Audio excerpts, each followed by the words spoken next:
Pemirsa, unggahan guru aparatur sipil negara yang memviralkan dugaan pungutan liar di Badan Kepegawaian dan Pengembangan Sumber Daya Manusia Kabupaten Pangandaran ditindaklanjuti oleh pemerintah Provinsi Jawa Barat. Kini Kepala BKPSDM Pangandaran telah dinonaktifkan, sementara Guru Hussein masih menyandang status aparatur sipil negara. Video unggahan seorang guru yang berstatus aparatur sipil negara Hussein Ali Rafsanjani di Pangandaran, Jawa Barat tentang pungutan liar yang ia alami saat mengikuti latihan dasar ASN ditindaklanjuti. Bupati Pangandaran JJ Wiradinata menemui Hussein untuk mengetahui kronologi dugaan pungutan liar sebesar Rp350.000 tahun 2020 silam. Pun Pemprov Jawa Barat langsung mengambil tindakan tegas dengan menonaktifkan Kepala BKPSDM Pangandaran agar fokus menjalani pemeriksaan. Saya sudah mendengarkan ada laporan tertulis dari pihak BPSDM Pangandaran, ada temu langsung dari Husseinnya. Saya kira saya sudah menugaskan inspektorat dan tim saber pungli Jawa Barat untuk datang ke Pangandaran, ya, untuk melakukan klarifikasi, verifikasi. Hasilnya belum tahu, tapi sudah ditugaskan. Dan saya sudah rekomendasikan selama pemeriksaan Kepala BPSDM Pangandarannya diberhentikan dulu sementara. Ya. Nanti kalau terbukti ada jalur sanksi sesuai peraturan perundangan. Kalau tidak terbukti direkonsiliasi dengan solusi-solusi. Sebelumnya, Hussein yang mengunggah video di akun media sosial pribadi tentang dugaan pungutan liar yang ia alami. Hussein kecewa karena disuruh bayar uang transport sebesar Rp350.000 di luar ketentuan yang ada. Atas kejadian itu, Hussein mengadu ke situs pelaporan resmi lapor.go.id. Bukannya direspons, Hussein mengaku diancam dipecat dari ASN. Waktu Latsar 2020, setelah kita menerima surat tugas dengan detail anggaran yang sudah dibiayakan oleh negara, tiba-tiba hamin seminggu kita disuruh bayar uang transport. Yang bikin jengkelnya tuh ikut nggak ikut sama rombongan. Kalau saya kan naik motor dari Pangandaran ke Bandung. Ada juga kan orang yang nggak bisa ikut karena lagi hamil atau lagi sakit, itu juga disuruh bayar. Makanya bagi saya jengkel aja gitu. Tapi ya udahlah, saya bayar pada waktu itu. Terus di waktu lagi Latsar tiba-tiba ditagih lagi uang sebesar Rp350.000. Ya walaupun under sejuta lah, bagi beberapa orang mungkin bukan seberapa, tapi bagi kita nih agak berpengaruh gitu. Aura jadi lapor.go.id saya kasih cantumannya, saya kasih screenshotan penagihannya, saya kasih bukti transfernya di situ dengan kata-kata yang baik, dengan kata-kata yang saya pikirkan bersama teman-teman saya. Setelah itu di sidang lah, ada 6 jam kali saya di kantor, di sidang disuruh nurunin, diancam dipecat. Nah ini diancam dipecat juga lucu sih. Kamu katanya kalau laporan ini nggak diturunkan bisa dipecat karena bisa dianggap merusak nama baik instansi. Keputusan Hussein untuk urung berhenti menjadi ASN juga didukung banyak pihak. Bahkan gubernur hingga bupati sedang menyiapkan solusi terbaik khususnya bagi Hussein agar bisa aktif kembali mengajar. Tim TV One mengabarkan. Pemirsa, guru muda Hussein Ali Rafsanjani menjadi perbincangan setelah videonya yang menceritakan dugaan pungutan liar di media sosial viral. Ia sempat mendapatkan tekanan, bahkan diancam akan dipecat menjadi ASN atas tindakannya. Lantas bagaimana pemerintah Kabupaten Pangandaran, pemirsa, menyikapi hal ini? Kita akan berbincang dengan Bupati Pangandaran, yaitu ada Pak JJ Wiradinata. Selamat petang Pak JJ. Assalamualaikum, selamat petang Mbak Tisa, ya, Pak Mas JJ. Andro. Pak JJ, sudah dilakukan kemarin ya pertemuan melanjuti perbincangan yang kemarin. Apa sih sebetulnya yang dibahas ketika bertemu dengan guru ASN ini? Apakah kira-kira yang bersangkutan menerima untuk tetap menjadi ASN di Pangandaran, atau mungkin jangan-jangan menerima tawaran yang diberikan oleh Gubernur Jawa Barat? Ya, saya hampir 1 jam ketemu dengan beliau hati ke hati, tidak mengedepankan saya sebagai bupati, tapi bisa sebagai seorang ayah, seorang kakak, sehingga komunikasi ini cukup lancar dan enjoy kita. Ya, diakhiri dengan menggitar. Yang pertama tentu berkaitan dengan inti persoalan. Kang Hussein menceritakan dengan gamblang, dengan jelas apa yang terjadi, apa yang dialami oleh Kang Hussein, itu satu. Yang kedua juga tentu pembicaraan saya dengan Kang Hussein dalam mengenai kelangsungan Kang Hussein. Saya katakan seleksi rekrutmen itu intinya hakikatnya adalah karena kita butuh sumber daya manusia, butuh ASN, butuh guru. Jadi kalau bisa Kang Hussein berada di Pangandaran. Satu sisi kan Pak Gubernur juga menawarkan. Ya, saya juga sampaikan ke Kang Hussein, sebetulnya Kang Hussein ini mempunyai kewajiban sesuai dengan ketentuan, kesepakatan Kang Hussein dengan pemerintah daerah akan mengambil 8 tahun minimal di Pangandaran. Tetapi saya melihatnya dan tidak hanya dari itu, tapi saya melihat ini kejadian yang luar biasa dan sebagainya, sehingga tentu inilah yang disebut hati-hati dengan Kang Hussein. Ya, dan saya ada 2 atau 3 kali terakhir saya Kang Hussein mau kemana kira-kira. Ya ada pilihan lah, ada pilihan yang dia mau kemana, dan tentu sekarang sedang kami persiapan proses itu sehingga apa yang menjadi kehendak Kang Hussein ya kita hampir penuhi keinginan beliau. Baik, Pak JJ, kami juga ingin tahu, ini kan pungutan liarnya, dugaan pungli ini terjadi pada tahun 2020. Kemudian Kang Hussein mengatakan menarik diri dari Pangandaran dan akhirnya 2023 viral. Apakah selama beberapa tahun itu pernyataan dari Hussein Ali ini ia tetap bekerja atau dengan status yang tidak jelas secara administrasinya? Ya, jadi kemarin BPSDM melaporkan. Ya, dan itu juga menjadi pembicaraan dengan Kang Hussein. Jadi sejak Kang Hussein dipanggil diklarifikasi oleh BPSDM, sejak itulah Kang Hussein tentu menjadi menggantung antara iya dan tidak. Yang terakhir tentu Kang Hussein menyatakan mengundurkan diri. Nah tentu saya juga melihat secara jernih, ya ini adalah sebab akibat. Kalau Kang Hussein tidak semangat, tidak masuk, ini kan sebab akibat. Saya melihatnya dari sisi itu. Bang Andro, Mbak Tisa. Oke. Pak JJ begini, biasa kan PNS itu kok tidak salah ada jeda dispensasi waktunya lah, berapa lama tidak datang, kemudian itu akan mendapatkan sanksi, katakanlah mungkin pemangkiran ataupun dikatakan sebagai pemberhentian dengan tidak hormat. Tapi kan Kang Hussein ini pada saat itu tidak datang, mungkin menjalankan aktivitasnya, tetap datang ke sekolah atau enggak meskipun sudah masuk surat itu pengunduran dirinya, Pak JJ? Ya, jadi dalam komunikasi saya dengan Kang Hussein, sejak dia dipanggil diklarifikasi, diintimidasi apa yang disampaikan oleh Kang Hussein, dia emang beberapa bulan tidak masuk ke sana.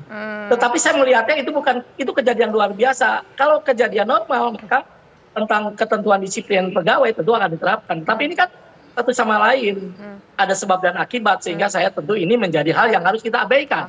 Kan begitu. Oke, Pak JJ, ini kan kepala SDM di sana ini katanya dinonaktifkan untuk sementara waktu. Nah, apakah ketika peristiwa pungli ini terjadi, kepala BKSDM yang bersangkutan itu sudah menjabat atau tengah menjabat, atau ini baru terjadinya sebelum yang bersangkutan menjabat? Jadi gini, kenapa kepala BPSDM dinonaktifkan oleh Bupati? Yang pertama adalah ya ketika Kang Hussein melapor ke situs lapor.go.id, itu disikapi dengan cara yang tidak semestinya dilakukan, keluar dari koridor SOP dan lain sebagainya, sehingga lebih mengedepankan keakuannya. Maka saya itu menunjukkan ketidakcermatan, ketidakprofesionalan seorang kepala BPSDM yang notabene pejabat tinggi Pratama, yang seharusnya bisa melihat bagaimana cara apabila ada pengaduan dari pihak terkait, bagaimana bukan malah memanggil 6 jam, datang ke sana intimidasi dan sebagainya, terakhir membuat kesepakatan, itu tidak diatur. Narasi tidak apa itu, Pak Bupati? Narasi apa yang keluar dari kepala BKPSDM Pangandaran kepada JJ waktu dipanggil usai Hussein mengadu ini? Kenapa Bu? Kenapa? Narasi apa yang keluar dari kepala BKPSDM Pangandaran usai Hussein Ali mengadu ke situs lapor.go.id ini? Kata-katanya apa itu? Kata-katanya apa, Pak Bupati, yang diucapkan oleh kepala? Ya itu yang mereka melaporkan tentang proses pemanggilan dan sebagainya. Ini begini terakhir permintaan maaf. Saya katakan, itu diatur ada satu mekanisme SOP tentang bagaimana menangani sebuah pelaporan. Kan tidak. Ya, kenapa seseorang dipanggil 6 jam? Itu apa maksudnya? Dan lain sebagainya. Maka saya melihat yang pertama itu tentang tentang ketidakcermatan, ketidakprofesionalan, indikasi terjadinya intimidasi dan sebagainya, itu satu. Yang kedua, kalau pungli ini masih sumir, ya, maka diadakan pendalaman tim investigasi itu karena ini masih sumir karena itu adalah kesepakatan di antara mereka.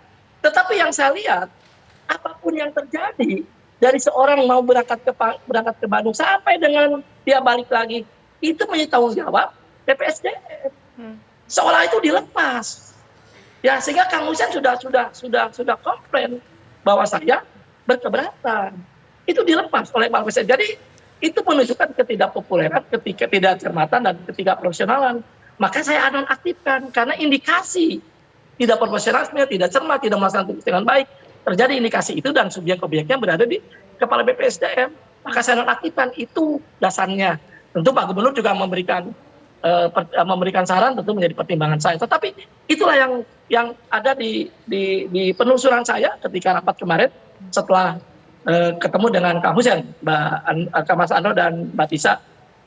Oke, Pak JJ, kan ini memang masih dalam pendalaman ya, masih sumir. Tadi Pak JJ mengatakan ini ada pungli atau tidak. Tapi menurut kepala daerah, apakah normal meminta uang kalau nggak salah 300-an ribu untuk biaya transport dari Pangandaran menuju ke Bandung ya kalau nggak salah pada saat itu? Apakah ini sah-sah saja sebenarnya berdasarkan aturan yang berlaku, Pak? Atau memang di sini sebenarnya ada yang salah? Meskipun tadi disampaikan ini kesepakatan, misalkan ini sebuah kesepakatan antara peserta dengan penyelenggara begitu. Ya, biasanya sebelum pandemi ya itu kita seluruh anggaran untuk kepentingan itu kita siapkan untuk transportasi dan sebagainya. Nah, berkaitan dengan 2020 ini ya para BPSDM menyampaikan bahwa Pusdikmin sebagai tempat latsar itu akan meniadakan pertemuan secara offline tapi akan online. Ya kan? Bulan Juli Agustus lah kira-kira seperti itu. Maka karena kita sedang menangani COVID, maka anggaran yang tidak perlu direcovering. Tiba-tiba Pusdikmin pada bulan November itu mengadakan offline. Nah, harusnya kepala BPSDM kan banyak cara. Ini kondisi darurat. Bisa mengambil langkah-langkah tidak perlu. Kan uangnya hanya 87 juta. Itu yang pertama. Yang kedua, ini membiarkan. Itu mah urusan anak-anak yang meninggal di Bandung. Sampai tidak diawasi dengan baik. Ada yang komplain nggak? Dia lepas aja begitu, padahal apapun yang terjadi sejak keberangkatan sampai dengan lancar itu menjadi tanggung jawab yang bersangkutan sebagai kepala BPSDM.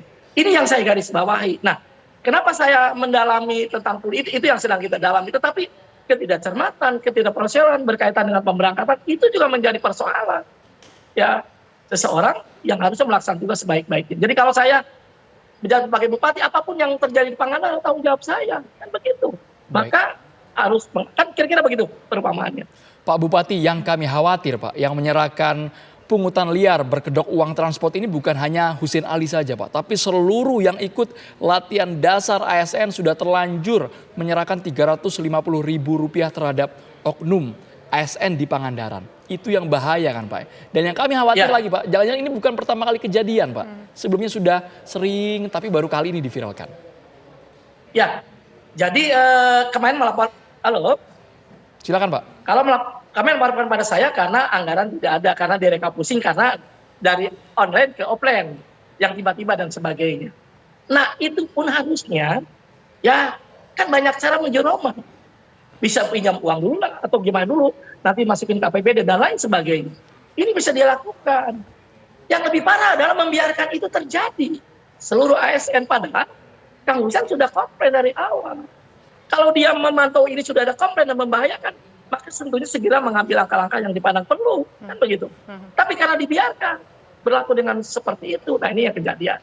Nah tentu dalam kaitan apakah ini pungli atau tidak pungli, maka saya dalami, kan begitu. Dengan sabar pungli, dengan inspektorat dan lain sebagainya. Termasuk tim investigasi yang kita lakukan, yang kita bentuk di Pangandaran, yang harus melaporkan pada hari Selasa kepada saya sebagai Bupati di Pangandaran. Pak, Hussein ini sempat bercerita tidak setelah dilakukan pemanggilan selama 6 jam, kemudian diintimidasi mungkin dengan pertanyaan-pertanyaan yang cukup mengintimidasi selama 6 jam. Setelah itu bagaimana? Katakanlah respon-respon dari kolega sesama ASN ataupun mungkin juga atasannya setelah ia dipanggil pada saat itu, Pak. Coba kita melihat ke belakang lagi. Ya itu. Jadi ya tadi ketidakcermatan, profesionalan, tidak SOP, dipanggil seperti itu. Saya juga kemarin dengan Kang Hussein bercerita. Kang Hussein kan orang Bandung, tidak tahu saya kan, dan baru. Saya ini bupati yang siapapun yang datang pasti saya terima. Mau janjian dan tidak janjian. Karena Kang Hussein orang baru sehingga tidak terjadi chemistry, tidak terjadi komunikasi, ya Kang Hussein lebih menyampaikan pada situs Sosial itu, media. yang menurut saya juga sudah benar kan seperti itu. Itu yang kita garis bawahi kemarin di BPSDM dan di rapat dengan teman-teman sekalian di Pangandaran. Baik, Pak Bupati, punten sekali kami butuh penegasan untuk nasib Hussein Ali sendiri. Apakah opsi solusi yang ditawarkan oleh Pemprov Jawa Barat termasuk juga Pak Bupati ini akan memberikan ruang kepada Hussein memilih menjadi tetap guru di Pangandaran atau nanti ada ASN di Bandung yang kuota tersedia atau bagaimana Pak? Tadinya saya nggak mau buka ini, itu hanya apa? Komunikasi saya berdua dengan Kang Hussein. Tapi ginilah, saya buka aja. Jadi ketika Kang Hussein saya tawarin di Pangandaran, kita butuh nih, rekrutmen seleksi ini butuh, dan ada Pak Gubernur, Kang Hussein bahasa ke saya adalah, saya ingin mempopulerkan, mengkampanyekan Pangandaran, tetapi saya berada di Bandung. Saya tahu maksudnya kan? Ya. Nah 1-2 hari ini kita sedang proses mengenai rencana apa yang disampaikan keinginan Kang Hussein kepada saya di Pangandaran kemarin. Jadi dia kelihatannya memilih ke Bandung, dan hari ini saya sedang proses. Senin saya harapkan sudah selesai ke Bandung. Oke, baik. Tampaknya Hussein memilih tawaran untuk menjadi ASN di Bandung ya Pak ya. Dan saya juga memahami itu dari Ya. sisi psikologis yang disebut kejadian luar biasa tadi kan. Ya kenyamanan. Dan saya emang melihat Kang Hussein ini sosok anak muda ASN yang menurut saya kemampuannya di atas rata-rata usia. Luar biasa. Sebetulnya kemarin juga suruh nyanyi sama saya, nyanyi lagu Bapak Bupati ya dan sebagainya. Jadi kita kira begitu. Jadi kita sedang proses 1-2 hari ini Senin sudah selesai bahwa Kang Hussein berkeinginan pindah ke Bandung. Oke, baik. Terima kasih Pak JJ Wiradinata atas waktunya sudah bersedia berbincang bersama kami di program Kabar Petang. Selamat petang, Pak Bupati. Selamat petang, terima kasih Mbak Tisa, Mas Andro. Wassalamualaikum warahmatullahi wabarakatuh. Waalaikumsalam warahmatullahi wabarakatuh.